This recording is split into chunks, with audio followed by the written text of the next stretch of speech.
Hi, in this video I'm going to give a summary and a review of the SIENNA Conference on human enhancement.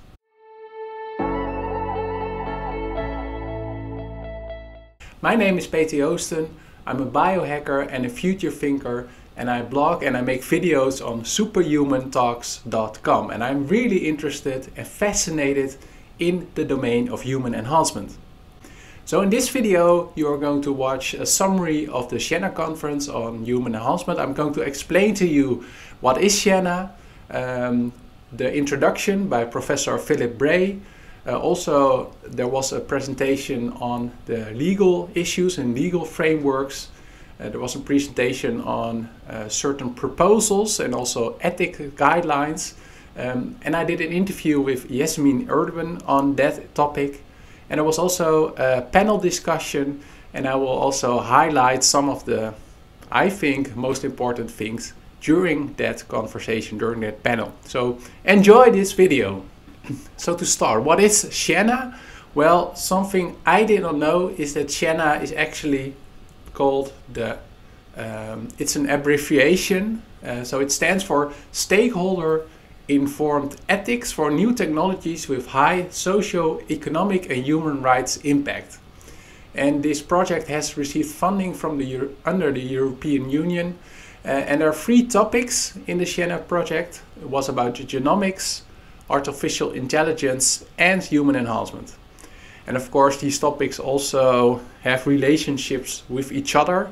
For example, you can think of the use of artificial intelligence in genomic research, and maybe you find out that some genes have beneficial potential, and then maybe you can use genetic modification to enhance yourself. That's a short example of why these domains might also interrelate with each other. But my fascination is with genomics and also with artificial intelligence, but mostly on human enhancement. So let's start. There was a sort of introduction by Professor Philip Brey from the University of Twente in the Netherlands.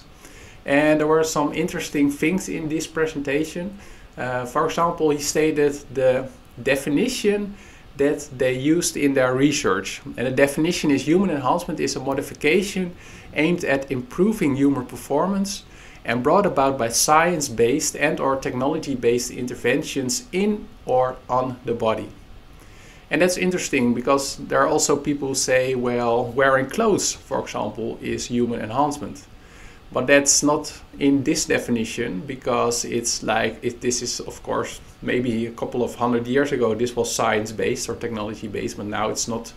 We do not consider it science-based anymore. Or think about drinking coffee, for example.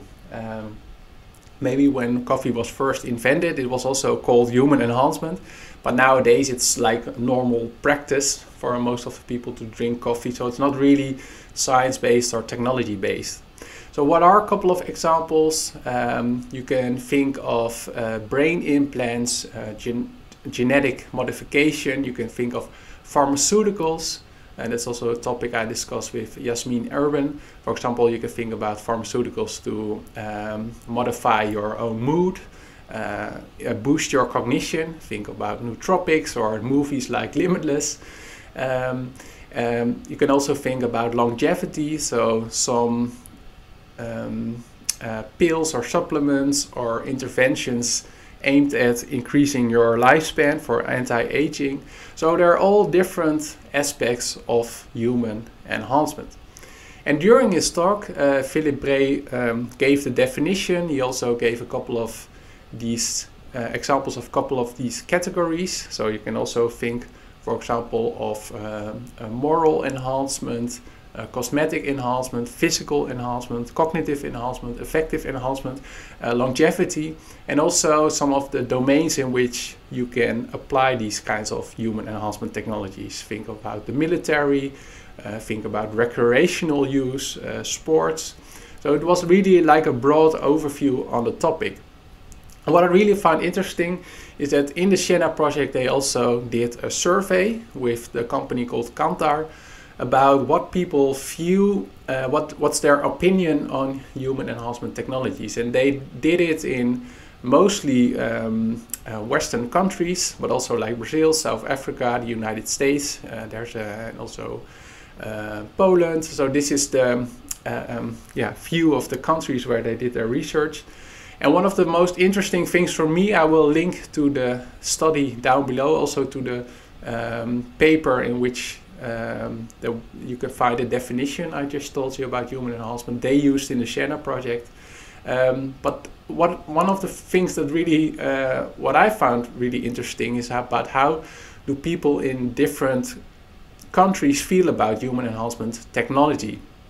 And what surprised me the most was that people in South Africa, at least the respondents of this survey, were more strongly positive for human enhancement technology compared to other countries. And I'm from Netherlands, and Netherlands is right in the middle, so that's, I think, not really that much of a surprise for me. But I was really also somewhat surprised by the USA, which is a lot of people are more strongly negative towards human enhancement technologies. But also, what happened with South Africa and also Greece and Brazil. So I will also dive into that survey to see, maybe to come up with some of the, how you say, what's the reason that people in South Africa are more strongly positive concerning human enhancement technology. And I asked that in the chat because it was an online survey, webinar on Zoom. And then I also got a response from another viewer who said, well, maybe it was because of Oscar Pistorius. If you are familiar with him, here's the Blade Runner. And he had bionic blades, and he ran the 400 meters, 800 meters, and also mostly during the Paralympic Games, but he also joined or competed in the regular Olympics in London 2012. But that's a sidestep. So that was what I think was really interesting. Then another topic was about the legal framework, and Konrad Siemaszko, I hope you pronounce your surname right, Konrad. He's a lawyer at the Helsinki Foundation for Human Rights, and he gave a short presentation, and I also link it down below to the presentation. And there was some things that stood out for me. For example, he really made the case that there's not like a real concise legal framework at the moment concerning human enhancement, but it should be an effort on both on a national level, on more supranational level, for example the European Union, and also on a global level. And there were also some questions like, it's pretty difficult also in a country, but also, for example, take the EU, but especially on a global level, to come up with some agreements on this topic. So you might imagine there are also some competitive advantages for some countries to really invest a lot in these technologies. And that makes me think of a book I read called Nexus, Apex and Crux by Rames Naam, which really goes into this topic, and that are countries like Asia and China who are really investing a lot in these kinds of human enhancement. But that's science fiction, I must say. Another thing Konrad told us about in his presentation was a proposal for what elements should you consider are really important when you come up with the legal frameworks concerning human enhancement. And he talked about health and safety, about privacy and data, about autonomy and also equality. And there were also some questions, at least I asked a question during the presentation, like also what can we learn from the current regulation or lack of regulation concerning technology companies, like the way these technology companies like Apple, Google, Amazon, maybe also Alibaba, are using our own data, and do we really have a full ownership and control of our data? And what can we learn if companies are not only using data, but are really going inside our body or trying to augment our body? And that's also something I see as an expert in this domain, that these companies are also, these technology companies are also investing in human enhancement technologies. One example is Neuralink by Elon Musk. Other example is that Facebook is working on a wearable sort of device to also look into your senses, and then you can control a computer. Also some companies, also Facebook is also investing in brain-computer interface. So these are all examples of these companies are also looking into human enhancement technology. So it's really the question also, okay, what can we learn from our current regulation or lack of regulation and the current frameworks concerning the internet and communication technology? So that was interesting.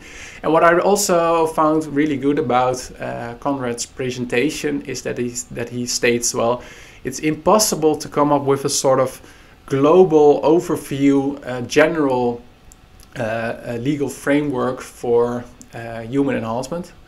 You should, of course, think of these 4 proposals in the model I just mentioned, like autonomy, equality, safety, health, privacy, data protection. But you also have to look at a systematic case-by-case approach, like, and that's also thing I think is really important. So not to say, oh, I really hate human enhancement, or say, oh, I really love human enhancement, but you should look at certain cases, like let's consider brain implants. What do you think of brain implants, and in what type of situations would you think that's appropriate to have a brain implant? Maybe also only in medicine, but then you also can debate about for what type of diseases can you use it. So I think that's also a delicate balance. So on the one hand, you have to be prepared as a legislature or government organizations for these human enhancement technologies that are coming our way. So you need these national, global, and also the EU framework. But on the other hand, you have to be flexible, and you have to maybe come up with legislation when these technologies are being developed, but also maybe when they come to market. So that was on the topic of the legal side of human enhancement technologies. Before I get to my interview with Yasemin Erden, I also want to talk to you about the panel, which I think was really nice because it was, of course, a sort of conference about the people who are doing the research in this SIENNA project on human enhancement. But they also made it more interactive by also having a panel where the panelists could also react on each other and also answer questions from the audience. And the people in the panel were Lesley-Ann Daly. She's from CyberNest. She's a designer and researcher.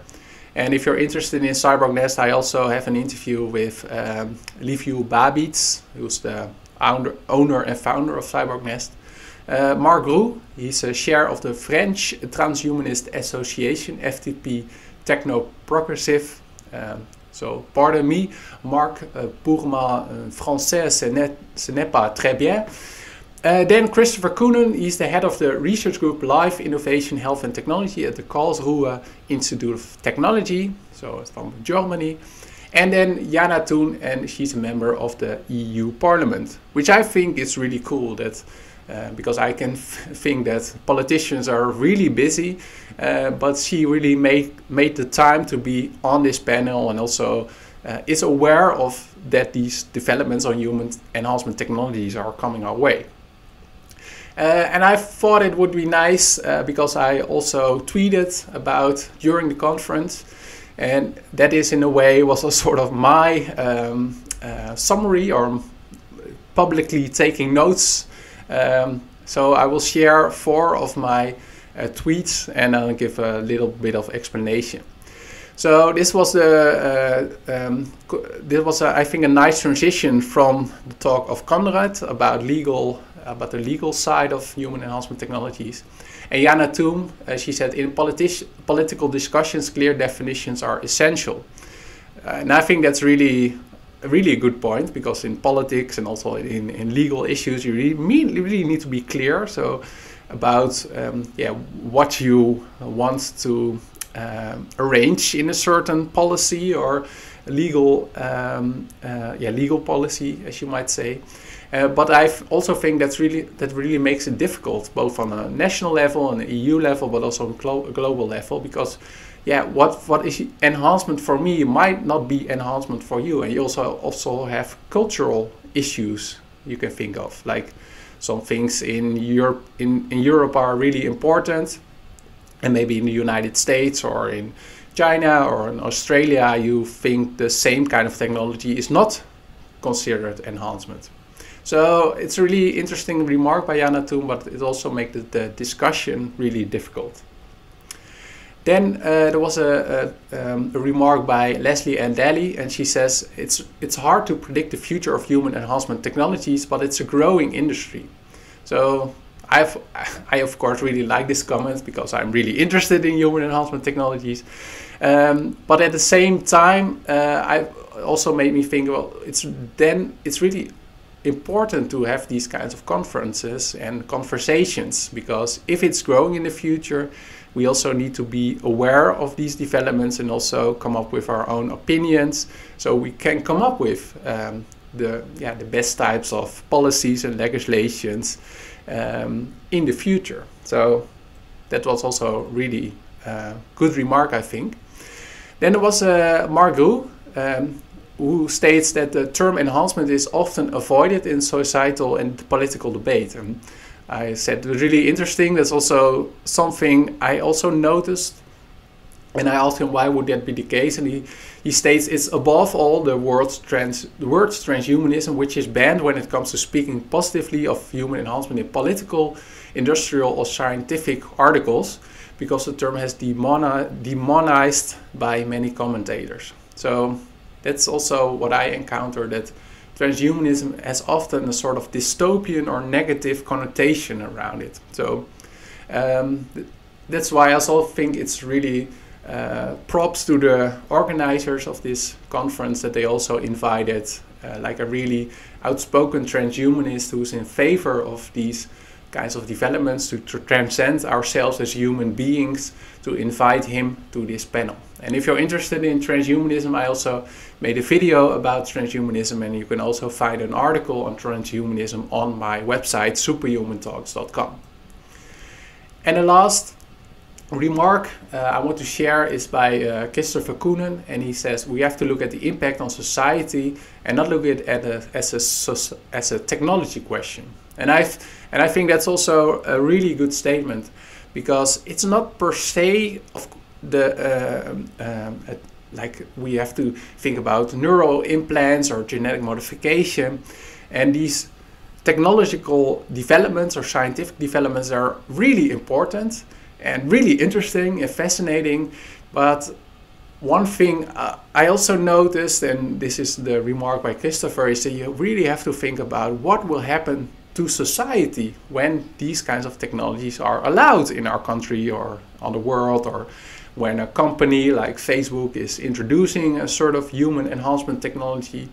We really have to think about, okay, what's the impact on society? So I think it's really good that it's not only a question for ethicists or designers or engineers or business people, but also for everybody, I would say, also for psychologists, anthropologists, maybe also for people who are, I don't know, everybody should have an opinion and be ready, because these human enhancement technologies, like Lesley-Ann also stated, are coming our way, and it's a growing industry.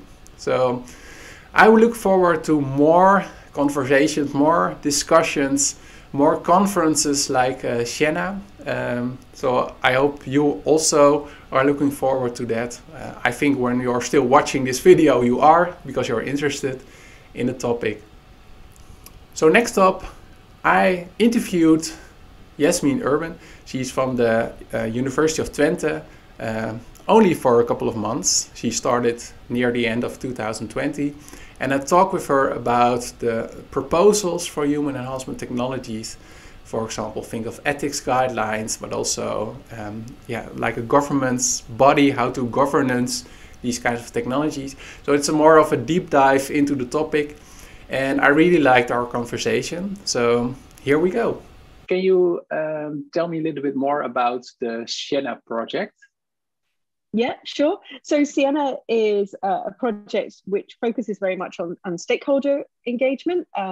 So it summarizes stakeholder-informed ethics for new technologies with high socioeconomic and human rights impact. What we're very keen to do is to examine how certain technologies challenge our notions of what it is to be human and what it is to regulate technologies in terms of ethics and legal frameworks, including for human rights, and to look at some practical ways to ensure that ethics is a central part of how people think about technology development, research, and deployment. And were you also involved in SIENNA from the beginning? No, I'm very new to SIENNA. I joined in September last year. Before that, I was working in a university. That's right, in 2020, and before that, I was in a university in London. So it's very new to me still. Yeah. So for the people who are watching, you're currently based in London, but you're also at the moment the assistant professor, if I recall, at the University of Twente, right? That's correct. Yes, I'll be moving to Twente very soon. Well, maybe we can meet each other face to face then. Of course, we can also do it when you're in London, but that doesn't matter because I'm based in the Netherlands for the people who are watching. And during the conference on human enhancement, you also presented about, if I recall, 4 proposals on human enhancement technology and research. Can you elaborate on these proposals? Yeah, sure. So the first one concerns the development of ethics guidelines. One of the things that was very clear in our research is that human enhancement doesn't really include many guidelines for people who are doing the research or developing the technologies, even people in industry, to guide their ethical assessment of those technologies.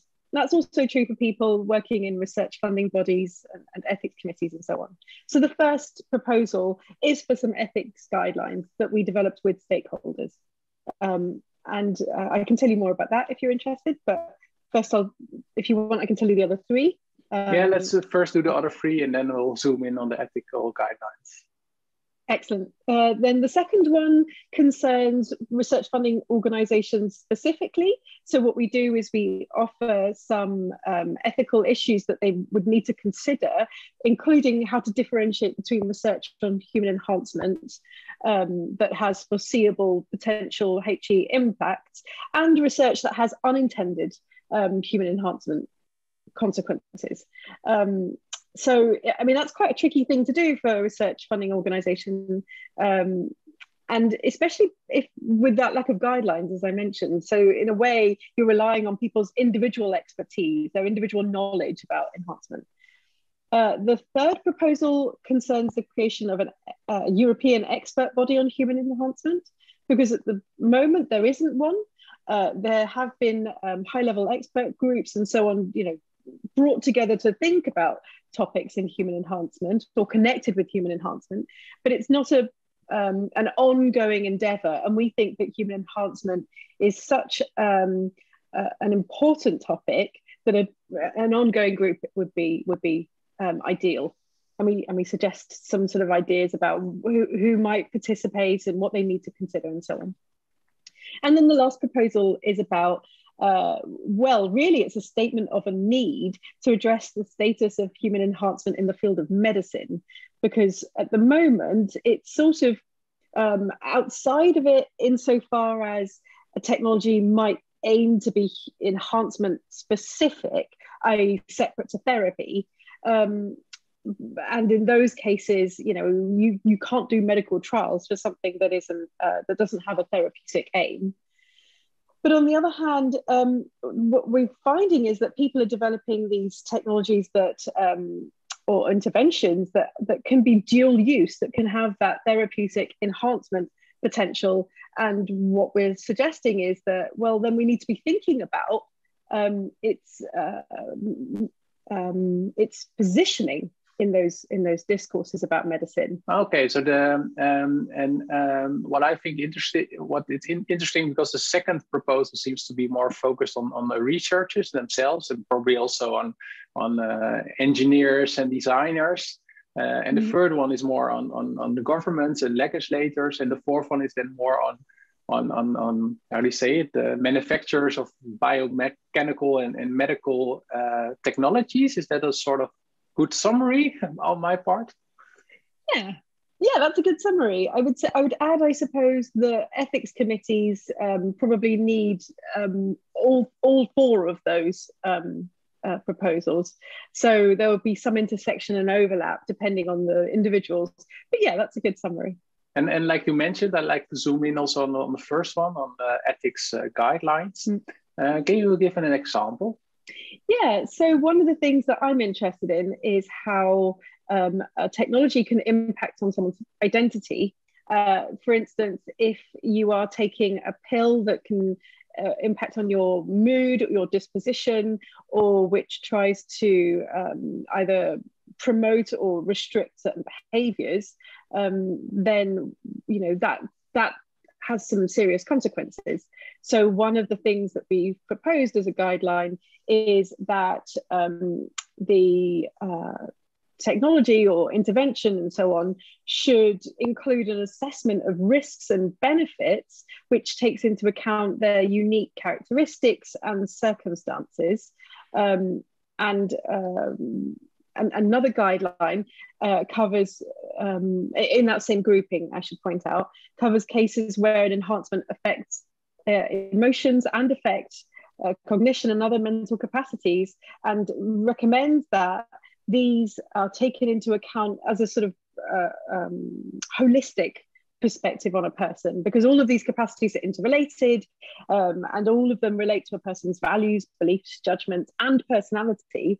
And therefore, if you seek to change one, then you can, of course, impact on the others. And we think that needs particular care.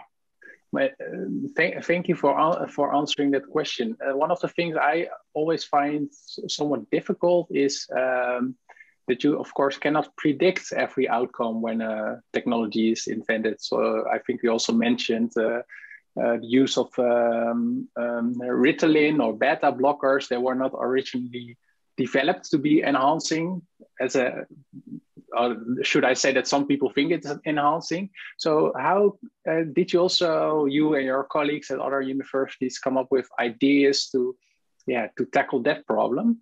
Yeah, we do include a lot about foreseeability. In a way, what we're asking researchers and developers to do is to think beyond just their own particular aims with the technology, to think a little bit more broadly, and indeed to some extent creatively, about the sorts of uses that a technology can be put towards.